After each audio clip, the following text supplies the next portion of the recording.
Halo, saya Oka Kusmini. Saya seorang jurnalis di sebuah koran lokal di Bali. Saya penulis. Saya menulis banyak buku-buku tentang otokritik terhadap Bali, terutama dari segi sosial, budaya, dan agama. Fokus dan perhatian saya adalah pada perkembangan secara sosial perempuan-perempuan di Bali. Buku-buku saya selalu menyuarakan tentang hal-hal seperti itu. Bagi saya, masalah perempuan adalah harus dipikirkan dan diselesaikan oleh perempuan. Ketika kita membicarakan soal Bali, perkembangan sosial, budaya, dan agama, kita sulit sekali mendapatkan buku babon, buku-buku yang dijadikan acuan untuk pemikiran dari Bali sendiri. Saya sebagai seorang jurnalis selama tahun 1990 sampai 2020, saya banyak menemukan hal-hal yang perlu dilakukan otokritik dari masyarakat Bali sendiri. Berdasarkan pengalaman saya dan kerja saya sebagai jurnalis, saya menerbitkan buku Harian Bumi. Tadinya buku ini saya terbitkan dengan tujuan untuk mendokumentasikan beragam persoalan budaya, perempuan, dan agama di dalam novel. Akhirnya publik menangkap itu sebagai sebuah buku kajian, bukan buku fiksi. Itulah yang membuat saya semakin semangat untuk makin menulis tentang beragam hal-hal budaya, agama, dan adat istiadat dalam karya-karya dan buku-buku saya berikutnya. Sejak 2023, saya kemudian diundang ke Amsterdam. Ada festival Internaten. Di sana kemudian publik merespon lebih bagus lagi, dan akhirnya terbitlah buku ini dalam bahasa Jerman. Publik kemudian mengakses publik internasional, suka mereka dengan buku-buku dan pikiran-pikiran saya yang saya tulis tentang perempuan Bali. Kemudian disusul oleh terbit dalam bahasa Inggris. Ini saya sendiri mengadakan launchingnya di Singapore Writer Festival.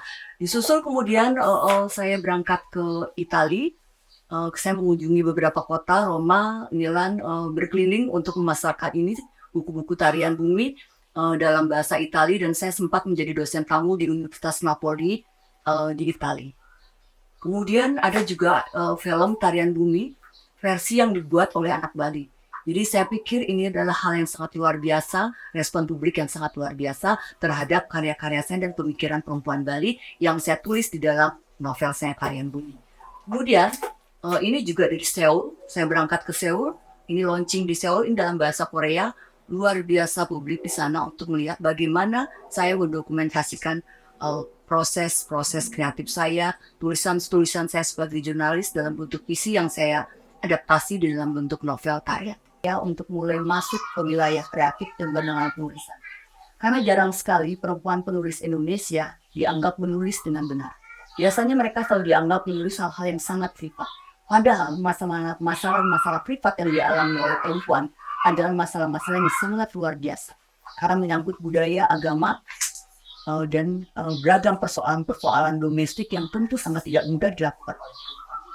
Saya memilih menjadi penulis sekaligus jurnalis karena saya merasa bahwa ketika perempuan menulis dianggap biasa-biasa saja lah karyanya, tidak memiliki pemikiran besar, dan perempuan seringkali dilupakan dan hanya diingat ketika Hari Perempuan Sedunia, Hari Kartini, perempuan sangat dilupakan. Dengan itu saya berharap dengan menulis ini buku saya bisa terus hidup, bisa terus diperhitungkan. Perempuan juga harus memiliki pemikiran yang luar biasa untuk menyelesaikan beragam persoalan. Lalu mungkin orang akan bertanya, apakah Opus menulis karya lalu begitu lancar menulis? Apakah tidak ada hal-hal yang mengganggu, yang membuat kerusuhan-kerusuhan jadi menghambat tulisnya? Menulis, ketika perempuan menulis, biasanya menulis sosial, budaya, dan agama itu selalu mendapat tekanan yang sangat luar biasa, terutama psikologis. Itu juga saya alami. Biasanya ketika kita membuat otokritik, perempuan menulis tentang budaya, agama selalu mendapat tekanan-tekanan psikologis. Tapi Astuharo, sebagai perempuan Bali, saya bisa menulis dengan lancar, tentunya dengan perjuangan yang sangat luar biasa. Menjadi penulis perempuan di Indonesia itu sangat sulit. Ketika saya muncul dan beberapa penulis perempuan muncul, kami dianggap mengeksploitasi tubuh, mengeksploitasi seksualitas, padahal tubuh perempuan eksploitasi itu sesungguhnya tidak ada.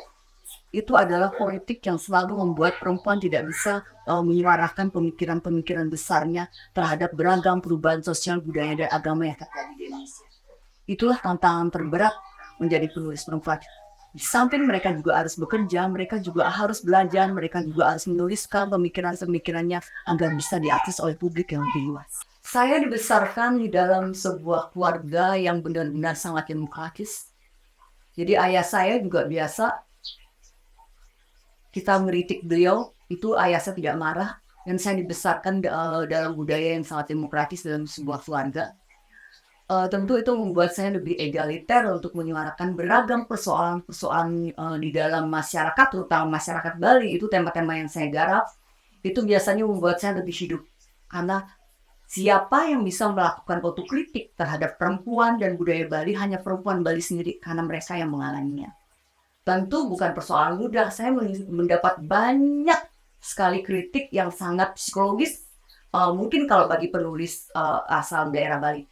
Saya bersyukur saya dibesarkan di Jakarta dengan pendidikan yang sangat egaliter, sehingga saya terus menyuarakan tentang beragam persoalan-persoalan kritik saya terhadap perempuan Bali, kritik saya terhadap budaya, terhadap agama, terhadap adat. Tentu ini akhirnya membuat kritik-kritik itu membuat saya berpikir ulang. Akhirnya karya-karya saya itu disebut sebagai karya-karya yang menceritakan tentang Oforus Mini, tentang persoalan-persoalan Oforus Mini yang saya pikir sesungguhnya bukan itu persoalannya. Mereka berpikir saya sedang menulis semacam autobiografi untuk diri saya sendiri, tidak. Akhirnya orang berpikir persoalan-persoalan itulah membuat saya akhirnya menulis bahwa kalau kalian ingin melihat Oforus Mini, kalian bisa melihat dalam buku saya Mencoblong. Mencoblong itu saya tulis memang tentang bagaimana saya menjadi seorang ibu, membawa mobil sendiri, mengantar anak les ini, les itu. Kemudian sebagai seorang jurnalis, saya mendokumentasikan persoalan-persoalan itu di dalam buku saya Mencoblong. Ketika buku fiksi tidak bisa menyuarakan tentang perempuan lebih detail, saya membuat esai-esai itu menjadi Mencoblong. Mencoblong adalah Oforus Mini. Jadi bukan buku saya novel karya Mumi, Sagra, Kenanga, dan banyak buku saya itu di Oforus Mini tidak ada di dalamnya. Lalu gimana Oforus Mini ada di dalam Mencoblong? Ketika Mencoblong terbit, akhirnya orang berpikir bahwa Oforus Mini itu perempuan yang sangat anti laki-laki. Padahal saya sadar bahwa ada feminis laki-laki. Kemudian saya buat lagi esai Koprak. Koprak itu adalah laki-laki yang sangat feminis. Begitulah cara saya mengemas proses kreatif saya. Begitulah cara saya untuk mengemas kritik-kritik yang membangun proses kreatif saya menjadi lebih liar lagi, lebih banyak hal. Saya juga mengagumi tentang Kakawin, Lontar, karena bagi saya ternyata setelah saya pelajari, ternyata Kakawin dan Lontar tidak kalah hebatnya dengan filsafat-filsafat yang ada di Bali. Contohnya, ketika ada Kidung, Jerung, Kundang Dia, itu saya kemas menjadi sebuah cerita. Itu Kidung yang sudah tidak dinyanyikan lagi di dalam masyarakat Bali yang sudah mungkin dilupakan. Saya ingin mendokumentasikannya dalam bentuk karya, judulnya Jerung. Dan itu semua sudah diterbitkan oleh penerbit PT Kompas Gramedia. Menulis adalah menuangkan pemikiran perempuan. Ketika seorang perempuan menulis tentang buku-buku dalam bentuk opini, tentu kritiknya sangat luar biasa. Kenapa akhirnya saya yang tadinya suka menulis opini lebih memilih menulis fiksi? Karena fiksi saya bisa berlindung di balik tokoh-tokohnya, menyuarakan kritik-kritik sosial yang benar-benar terjadi di masyarakat Bali. Saya bersyukur buku saya Tarian Bumi benar-benar sudah dipakai menjadi sebuah buku dokumentasi bagi perempuan-perempuan yang ingin mempelajari tentang perubahan-perubahan sosial, budaya, agama, dan adat yang terjadi di Bali. Itu juga semacam buku otokritik, gambaran, berbagai hal tentang kejadian-kejadian yang dialami oleh perempuan Bali. Bagi saya menulis, saya ingin membuat sebuah dokumentasi tentang budaya Bali yang ditulis oleh perempuan Bali sendiri untuk memberi otokritik tidak hanya bagi perempuan di Bali, tapi saya juga berharap bagi perempuan-perempuan di Indonesia untuk menuliskan beragam kultur-kultur yang menghambat perkembangannya dia sebagai perempuan di Indonesia. Orang mungkin sering bertanya, kenapa jarang sekali ada penulis perempuan yang eksis? Menulis bagi perempuan memang memerlukan waktu yang sangat luar biasa, kerja keras yang sangat luar biasa.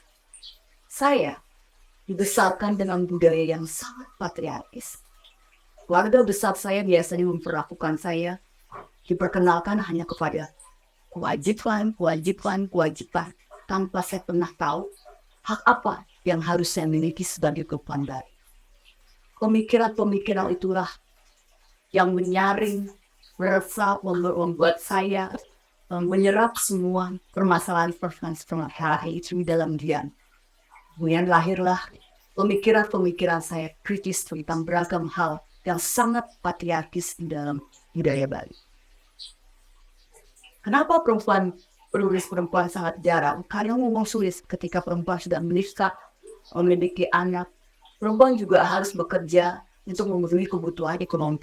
Saya pikir memang perempuan harus pandai-pandai mengelola kerjanya dia, cara dia membagi waktu, mengurus keluarga, tanpa mengesampingkan persoalan-persoalan domestik yang menjadi tanggung jawab. Saya melakukan banyak hal, tentu tidak mudah. Saya juga seorang ibu, saya bekerja sebagai seorang jurnalis. Saya juga harus menyisipkan waktu untuk mengurus anak saya, mengantar anak saya les ini, les itu, tentu itu memerlukan mobilitas yang tinggi. Tapi bagi saya, kalau seorang perempuan ingin menjadi penulis yang tetap dikenang bahwa dia pernah ada, pemikiran dia pernah ada, itu memang memerlukan perjuangan dan luar biasa.